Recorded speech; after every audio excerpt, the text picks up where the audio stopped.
Hello, my friends. This is Professor Greg Jackson, and welcome to a special episode of History That Doesn't Suck. We're going to return to our narrative episodes, slogging through the trenches of World War I in a couple of weeks in time for the 105th anniversary of the Armistice and Treaty of Versailles. But today, I'm thrilled to share with you my conversation with legendary documentary filmmaker Ken Burns about his latest film, The American Buffalo, which has a two-part premiere in the U.S. on PBS beginning Monday, October 16th, 2023. Some refer to Ken Burns as a historian, but he would be quick to tell you that he considers himself a storyteller. The late historian Stephen Ambrose once said of Ken Burns' films that, quote, "More Americans get their history from Ken Burns than any other source," close quote. I'm not exactly sure how to quantify a statement like that, but it's certainly fair to say that Ken's films are an indelible part of American history telling. We do know that his 1990 The Civil War was the highest-rated series in the history of American public television and attracted an audience of 40 million during its premiere. I was only 7 years old when that 9-part series premiered in September of 1990. And now, today, I count this and many of Ken's later films as important influences on my own journey to becoming a history scholar and storyteller. His latest documentary, The American Buffalo, is a sort of biography of the American bison, or the buffalo, as they are more commonly known. The fact is, we would only know of buffaloes from history books if it weren't for a collective effort to save this species from the brink of extinction around the turn of the 20th century. It's a remarkable story of how conservationists, industrialists, and hunters alike pulled together to repair some of what had been pulled apart by unchecked slaughter and displacement of wildlife and indigenous peoples. As you listen to Ken and I chat, I'm sure you'll recognize some of the historical context surrounding this tale from our episodes on the Indian Wars, the Transcontinental Railroad, and of course, Theodore Roosevelt. And one last thing before we get to the interview. I want to remind everyone that I'm currently on tour with the live show. I wrote this show specifically for the stage. It's titled The Unlikely Union. Think of it as the first 100 years of American history told in 100 minutes, with all the history telling and sound design you love about the podcast, plus lights, video, live musicians, and me on stage. So head over to htdspodcast.com/tour for cities and dates, including 2 shows in my home state of Utah on Veterans Day weekend. That again is htdspodcast.com/tour, and I hope to see you out on the road. All right, without further ado, it is my pleasure to welcome Ken Burns to History That Doesn't Suck.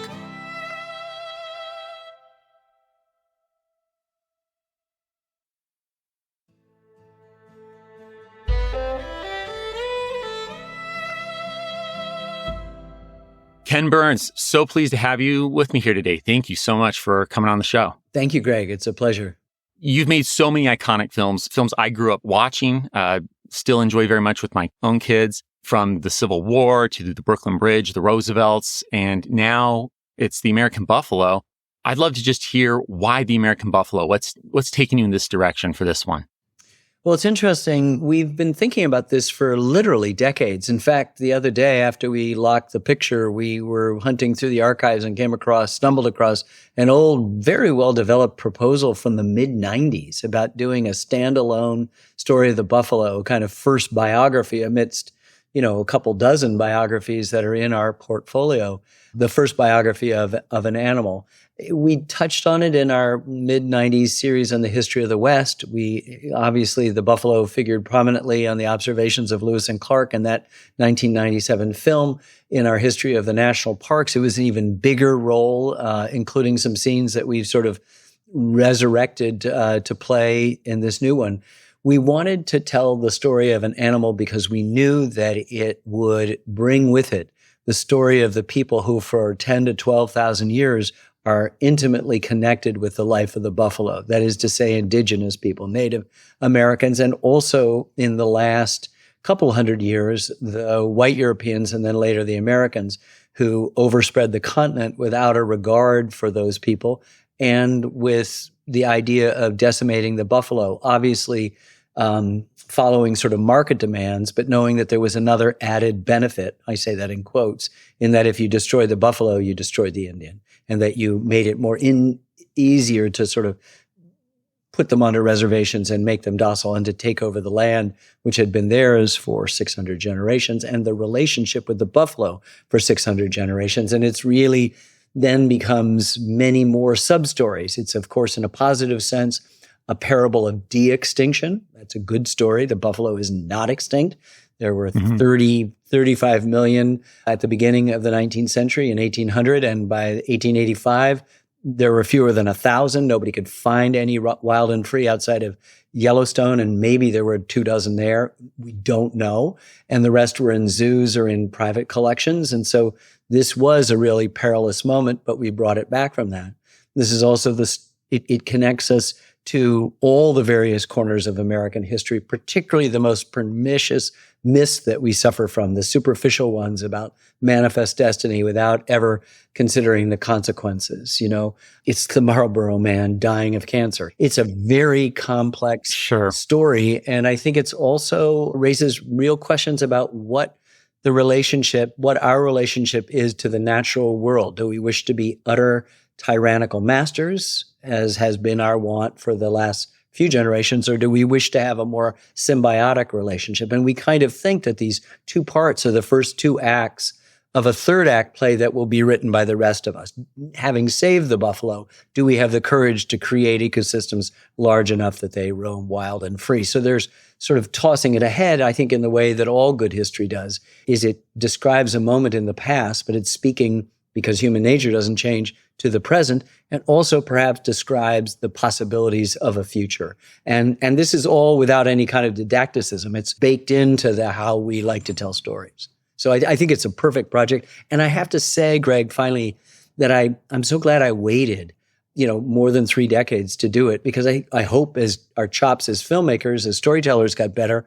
But I also know that rather than with a kind of noblesse oblige or with a certain perhaps paternalism or even patronizing, we let other ideas in. In this case, we have the courage and the ability to just seed other ways of thinking about everything. I mean, there's a moment when George Horsecapture Jr., a member of a small tribe in north central Montana on the Fort Belknap Reservation, and the Ana'i people, says, "My cattle, my land." And all of a sudden you realize the centuries of this momentum, the inertia of movement of the idea of property ownership gets called into question by Native peoples who don't have exactly that point of view. And it's so interesting to have your molecules rearranged or at least challenged for a time. And that, of course, is another element of good storytelling, we hope.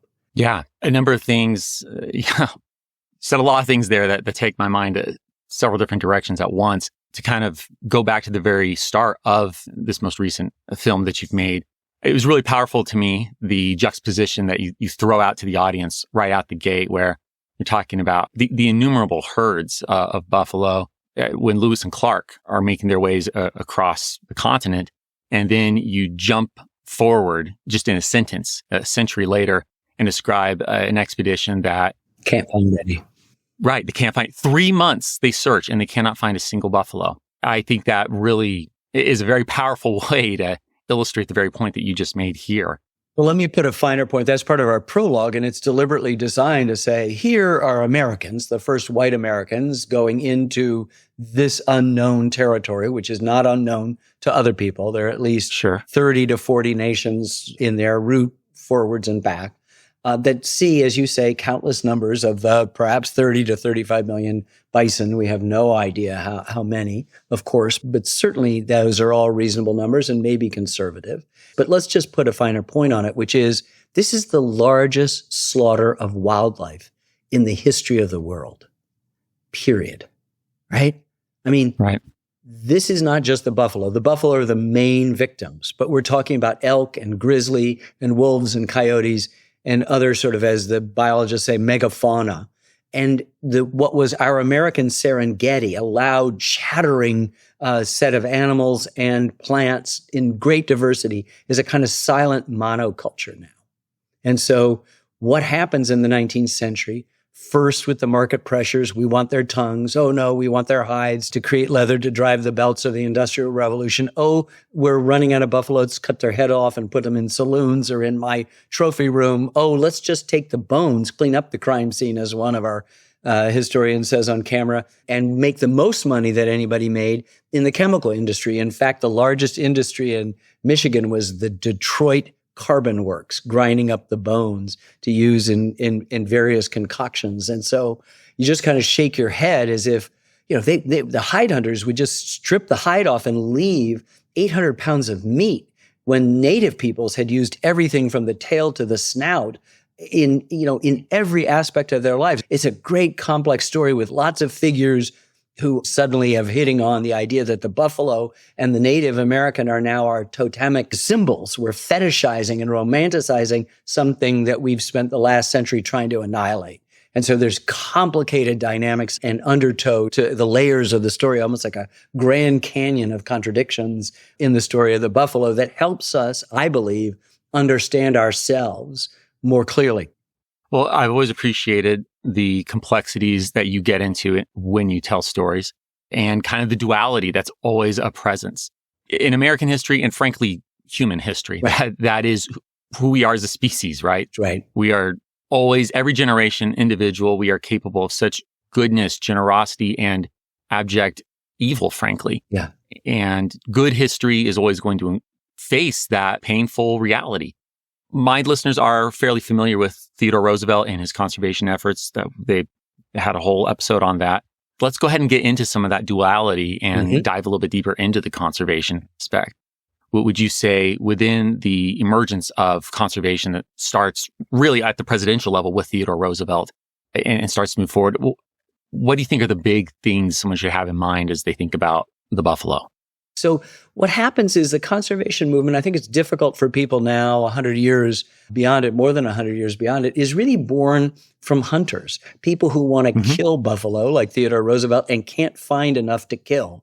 And they merge with more thoughtful people like George Bird Grinnell, who keeps, by the way, a naturalist, George Bird Grinnell, and writer, keeps a buffalo skull on his desk, whereas Theodore Roosevelt displays the trophy heads at Sagamore Head. That's a big distinction. And so together they formed the Boone and Crockett Club with the idea that there could be something called sustainable hunting. And that's the beginnings of it. And it's okay. That's the way it is. And then, of course, the conservation movement grows and morphs into many different things, not just saving spectacular landscapes and big wildlife, but understanding historical and cultural things for their historical and scientific values. And then ecosystems, the Everglades, looks like a nothing thing, but it's one of the most diverse habitats on Earth that could easily be endless strip malls and golf courses and resorts right now. Sure. Apparently, TR's fifth cousin, Franklin Roosevelt's famous song was Home on the Range. So we're always looking for a place where the buffalo roam and the deer and the antelope play. Well, it's funny that you mentioned that lyric because that does kind of speak to that fascinating two-sided nature, again, that we have here in the United States, where, yes, there's this idealized image of the home on the plains, this very rugged experience, and yet you also talk about the strip malls that could easily be there today. We like to say, if there were no national parks, then Zion and Yosemite would be gated communities. The Grand Canyon would just be lined with mansions. It would be really hard. Maybe there'd be a public access view. Yellowstone would be an old and down on its luck place called Geyser World. And I've already described the fate of the stuff. There's an interesting thing. Home on the Range is a really amazing piece of writing because there's got a last verse that I was trying to look up that I love because it speaks to that duality, Greg, that I think you're trying to understand. So we want to give us a home. We're already romanticizing a frontier that Frederick Jackson Turner has told us is closed. But yes, the narrator, the speaker says, how often at night when the heavens are bright with the light from the glittering stars, have I stood there amazed and asked as I gazed if their glory exceeds that of ours. So here you have human beings once again, and in this case, American human beings, believing that their point of view is the center of the universe, that how could the stars possibly have it as good as we have it here, in a place in which we've actually, for the most part, denuded it of its flora, made it a monoculture, as I said, have murdered most of its animals and taken its indigenous people away and isolated them in things we call reservations. And then even after giving them relatively a large amount of land, we then further through the Dawes Allotment Act, take that away too and open that up for white settlement, usually because there might be an underlying interest in what's underground, oil or gas or gold or whatever it might be. But whatever it is, the native people have no voice in this, none whatsoever. And so 300 separate nations that occupy what is the continental United States just get sort of brutally pushed aside. And if they push back, then the brutality becomes even more severe. You know, we've done a few episodes on the Indian Wars. My listeners are very familiar with that history, Frederick Jackson Turner, Wounded Knee. But as you're talking, something that comes to mind for me is thinking about reservations in the present.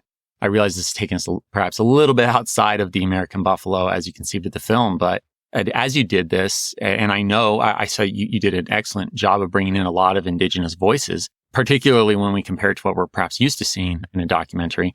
What experiences did you have either, engaging with indigenous communities or, getting to know perhaps a little bit of life on reservations that you think would be a value for the average listener to hear and think about?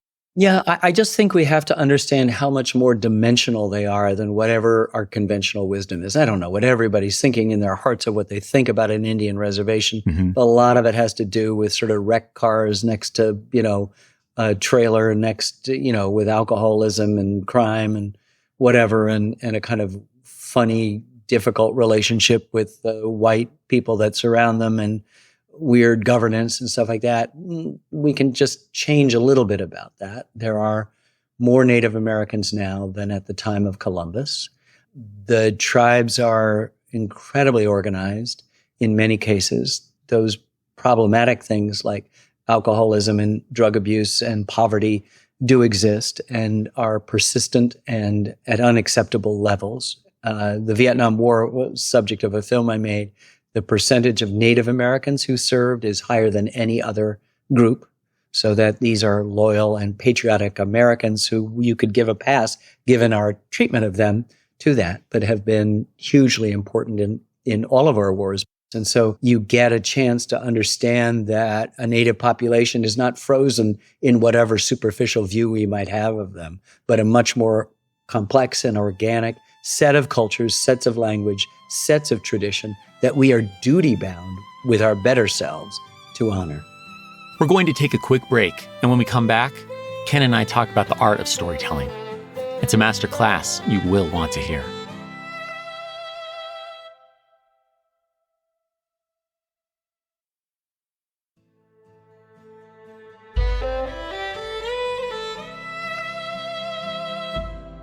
Fantastic answer. Thank you. Can we talk a little bit about storytelling itself? Sure.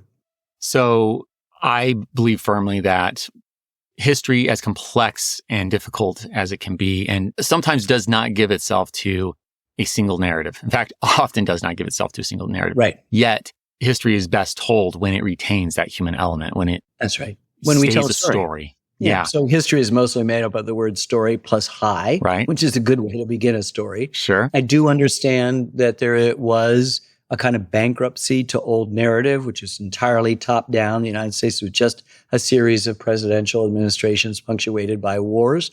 It's seen by the time of the end of the Second World War, bankrupt in an extreme. And you found the historical community, the academic historical community, understandably sort of being seized by particular forms of historiography. I think first Freudian was a good late 40s, early 50s attempt to filter through a Freudian analysis. Then later Marxists and economic determinists. You've had symbolism and symbiotics and queer studies. You've had Afrocentrism and whatever it might be. There's been lots of ways to sort of look at it. And at the same time, I think what's happened is that old-fashioned narrative is always obtained. It is possible in fact, in that old-fashioned narrative, to include all those different points of view. And so we've sort of adhered to the idea that we're our storytellers, but uninterested merely in that top-down. We wish to have a bottom-up that is not unforgivingly revisionist, that it throws out any of the top-down stuff, and at the same time is very much aware of the conflicts that you suggested that exist not only between people in human nature, but within people in human nature. And so we're reveling in the greed and the generosity that you find not just between different manifestations of people, but within manifestations of a single person. The same thing with Puritanism and prurience and virtue and vice. All of these things are paired together. In our jazz series, Wynton Marsalis said to me something on camera that just has stuck with me for decades, which he said, sometimes a thing and the opposite of a thing are true at the same time. Yeah, that's powerful. Yeah, it's really powerful. And I put up in our editing room a neon sign in cursive, lowercase cursive, that said, it's complicated. And there's not a filmmaker, it's not a filmmaker on earth that when you've got a good scene that's working, you don't want to touch it. And all I've done most of my professional career, my professional life, is to touch those things that seem untouchable because we've learned new and potentially contradictory information. It just makes it interesting. We're working on a history of the American Revolution after the glorious victory at Yorktown. George Washington points to these regiments and said, okay, you guys go there and round up the Black Americans who have fled to the British lines, promise freedom, and send them back to their plantations. You know, that sign you have in and of itself kind of captures that whole point. I mean, it's a contraction, so we'll call it 3 words, but it's complicated. It's such a simple sign, and it conveys that whole messy point. With the American buffalo, making the buffalo itself the protagonist, what unique challenges did that present in terms of having those complications and yet trying to get yourself to a streamline where you can tell a narrative and a story that, you know, that has this main character? Yeah, I think every film has a unique set of challenges. Interestingly enough, I think focusing on the buffalo was liberating in some ways. It got us to decenter everything else, right? Right. And in the decentering, it allows you to kind of reset or recalibrate a relationship to, say, a dominant white American culture, or even to privilege in some sort of reverse thing, a kind of a just knee-jerk revisionism, native culture. So it permitted, through the act of seeing it through the eyes of the buffalo. I don't know if you've ever been in proximity of a buffalo. I have, and it was majestic. Yeah. And their eyes have seen everything. It's sort of like, when we were working on the national parks, you always felt like the sequoias or the redwoods had just witnessed centuries of stuff, and our lives just blip by, and yet there's a kind of silent witness to them. The buffalo seem in that way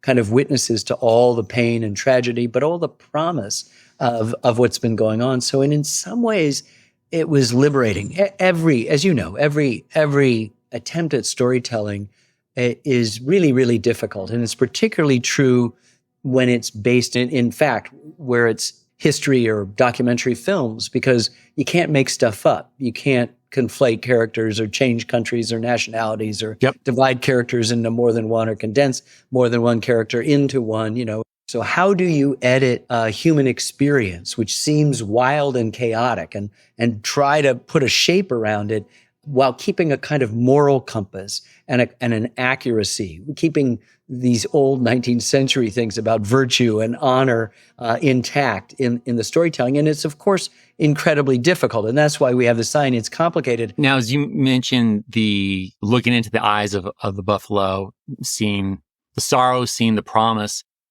what would you say after making this film? What's the promise that you see as you do try to, obviously we're talking about a historical film, but as you said at the beginning of this interview, you mentioned the way that this does kind of look forward as well. What would the promise be in your mind?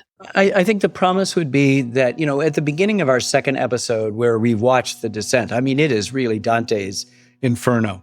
And the second episode is not Paradiso, but it's beginning to rise out of the inferno towards, as I said, the good news. The buffalo is saved. It's not going extinct. And in a time of climate change, when we will begin to see many large mammals go extinct, and we'll go, wait a second, I really like that animal. And it's going to be, sorry, bub, it's just gone now.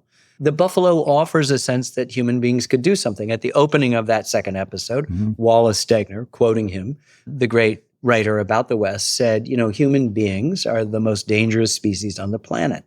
And every other species, including the planet itself, has reason to fear us. But we're also the only species that when we want to, can save another. And that, I think, is embodied in it. This is like Lincoln's first inaugural when he's trying to appeal to the better angels of our nature. It didn't work. The worst side of us obtained for the next 4 years. But I think we all know that there's this other thing, this prick of conscience. In fact, in 1913, we come out with an Indian head nickel. An Indian, we know who it's modeled on, and a buffalo on the back. We know which animal it was modeled on and who was sent immediately to the meatpacking district in Manhattan and carved up, right? Right. But it shows that we're beginning to fetishize and beginning to romanticize and beginning to center these two forces that we've spent, as I said, a century trying to get rid of. And George Horsecapture Jr. again comes in and just says, makes me wonder, why do you destroy the things you love? I think that is a very human complication in and of itself. We do that all the time, even in our personal lives, don't we? In our personal, of course we do. Yeah. And that's why his thing, it feels like it comes from God, like he's a holy man who's just dispensed some indispensable wisdom, almost like Winton saying, sometimes a thing and the opposite of a thing are true at the same time. Well, and I'll say, Ken, storytelling in and of itself, I mean, that's part of how we build a relationship with whether it's an object or a species or people. I think about Victor Hugo. It's a work of fiction, but his Notre Dame de Paris, that he was highlighting a forgotten, forsaken, overlooked cathedral that most of us in the 21st century and in my childhood in the 20th, we couldn't fathom Paris without it. And the whole world mourned when the cathedral caught fire a few years back. Your work on the Brooklyn Bridge, he personified this bridge. It made it come to life. And it makes it a more real and tangible thing as we hear the stories of the Roeblings and those surrounding the bridge. And I'm absolutely confident that American Buffalo, it's likewise getting that story in front of a larger populace. It's just going to make the buffalo, again, in a personified sort of way, become something that we think more about and are more concerned about. Two little stories from my childhood that may be germane. I'm the son of an anthropologist, and I grew up with, as many kids did in the 50s and 60s, with a map of the United States. My map had the political divisions of the states, but no states. It had only the list of native tribes. And I can remember as a boy seeing the first buffalo in a zoo and just being so amazed and drawn to it. The second story is from high school when at Ann Arbor, Michigan, Pioneer High School, in 11th grade, I took a course in Russian history by a guy named Randy Peacock. And it goes back to the beginning of our conversation. He just lit this class on fire. He said, we're going to cover, from 1861, when the Tsar freed the serfs, to 1917, the beginning of the Russian Revolution. But today, I want to get your attention by telling you how Rasputin was murdered. And they're usually in a high school class in the mid-1960s. There are the people in the back drawing pictures of horses' heads in their notebook and, people who are not paying any attention and maybe passing notes and whatever. Within about 5 minutes, everybody was listening and had their mouths open. Yeah. Because he took a story in which, as you probably know, Rasputin was poisoned, he was stabbed, he was shot, and he was still dumped in the Neva River and still trying to get out of it before he actually perished. And, I was there. He had me at hello, but everybody else was like, what? Sure, this is history? I thought history was boring. I thought I had to take this course in order to, get out of here. Right. Instead, truth is stranger than fiction. Yeah. And that's exactly right. And I think that's the important thing is that people have presumed as a documentary filmmaker through most of my professional life that this was somehow some lower rung on a career ladder that would eventually lead to making of feature films. And I don't feel like it. I think that you can't make some of the stuff up. Just in the story of the Brooklyn Bridge, or, as Shelby Foote wrote to me, he said, as we were working on the Civil War and struggling in editing, he said, God's the greatest dramatist.